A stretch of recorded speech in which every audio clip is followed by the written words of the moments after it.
Okay, hi. I'm just going to give you a quick run through of version 4 of OneTrack. This has been updated for iOS 7 and in fact only runs on iOS 7. You'll need to download version 3.3 or earlier to run on iOS 6 or earlier. So we'll get straight into it. There are a few changes, some fairly cosmetic, some fairly fundamental. You'll see there's a slightly different view to the playlist page.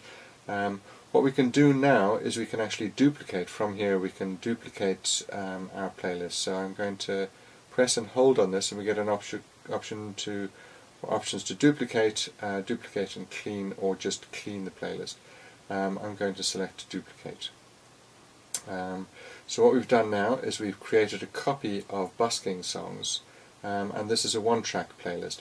Our iTunes playlists are inviolable. They will stay the same whatever happens, and the OneTrack playlists are generally a better one to work on. We can then duplicate that one again. We can duplicate it using the top one. What we're doing here is we're copying all of our features in it. So inside here we have a disabled track, which we can re-enable, and we have a track with autoplay on, and these features are carried through when we duplicate it. Now if we selected duplicate and clean, then it would have removed those and we would have had a clean set. So let's go into one of these tracks, and we'll see very slight differences in our user interface. Our track volume is down here, looks slightly different. Basically does the same thing. Our mark in and out points and our count in again do the same sort of things. We'll run through those in a second. The overall interface is the same. We can lock it and unlock it. We have track settings, which we have a master volume, various settings. Due to changes in iOS 7, we can't save our master volume. It's up to you now to set it when you go into OneTrack. We have various other features which again I'll go through bit by bit. So we start our track playing, and we can hear it's fairly quiet. What I can do is press and hold on it, and we get our master volume. We'll up the master volume, and if we press and hold with two fingers, we get our track volume. So individually we can adjust our tracks that way, or obviously we can adjust our track, individually we can adjust our track with the track volume slider here. We can set autoplay on a track, and we can switch loop on or off. If we rotate now to our landscape view, we'll see that again there's a few subtle changes, and functionally the thing is the same. We've just made things a bit clearer, a bit easier to understand, in line with the general iOS 7 user interface guidelines. Let's just drop that volume down there and pause the track. So again, as we've seen before, we can lock it. If it's locked, we rotate it, and obviously it remains in landscape. If we double tap here, we can get a clock, which will means that we can see the time from a distance. Tap again on that to get rid of it. Let's slide ourselves back into here and go back into portrait view. Okay, so perhaps we're playing a track here. Let's just drop our volume down a little bit, so that's a bit loud for us. We'll keep the track playing.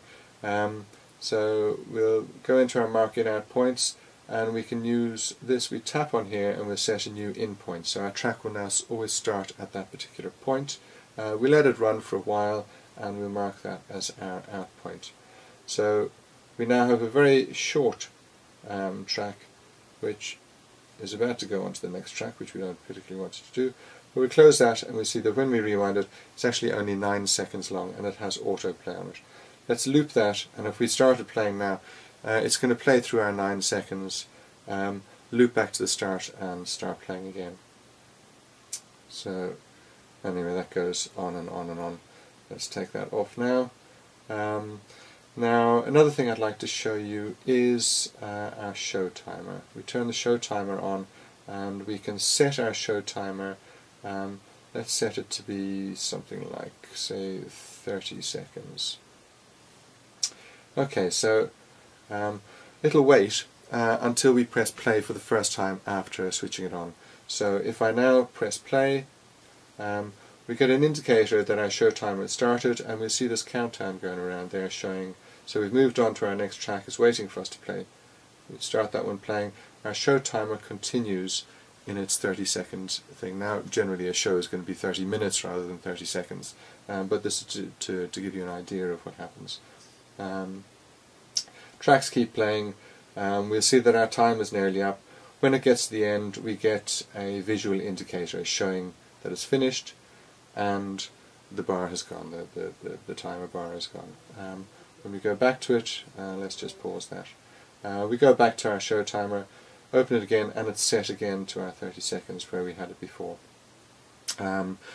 We have the, if we look at the AirTurn Bluetooth pedal, that allows us to set different things for our Bluetooth pedal. Maybe we'll check another video out for that one. Tempo for count-in. Let's have a look at that. So we have count-in again from here. We set our count-in to 3 seconds. Okay. Now because we have tempo for count-in set, when we press play, let's just rewind this to the start. So we've got a 3-second count-in. Press play, and we've got this button giving us a timed count-in, and then our track starts playing. If we go back in and turn off the tempo for count-in, this time when we play it, it's just 1 second per number, and then it counts in and starts playing. Autoplay all tracks, that's handy for if you've got a break in your set list. You put on a playlist that you wanted to autoplay. It's the standard, like what iTunes would be doing, is just playing one track after another without you having control over autoplay. Allow disabled tracks, which we have on by default, allows you to disable tracks in your playlist. Let's just go and look here. So we could just disable that track there. We're showing here that our current track is Everything You Hold, and the track that will play after that is Johnny Coconut. We might decide that we want to play Elegy to a Harper while we're in here, so we can go in here, tap on here for track details, swipe back to Elegy to a Harper, and click on the next button. So we now know that our next track, which is auto playing, is Elegy to a Harper. So we see that that has the light thing. So what would happen here is we'd play Everything You Hold, then we play Elegy to a Harper, and then we'd go back again and play Everything You Hold, and blah blah blah. So what we have another option here is disable track after play. If that was on, when we went back in here, we would play Everything You Hold, we would jump back, play Elegy to a Harper, and as we'd already played that, that would then be disabled, and it would skip all the way down and play Johnny Coconut as the track after that. Back into our settings. Cue sheets, again there's another video which can go into that. We won't go into cue sheets and what they do. Getting started gives us a brief run through tutorial. There's a very handy manual you can go into that will give you far more details than the brief tutorial will. This can be printed out or whatever. You can email it to yourself and read it, or you can read it in iBooks or whatever.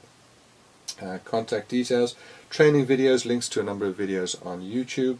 Reset OneTrack options, again you can go into that when you get the time and version release notes. So that's a brief run through. There are a number of deeper issues that we can go into at some later stage, but that's just to give you an idea of what version 4 of OneTrack looks like. Thanks very much.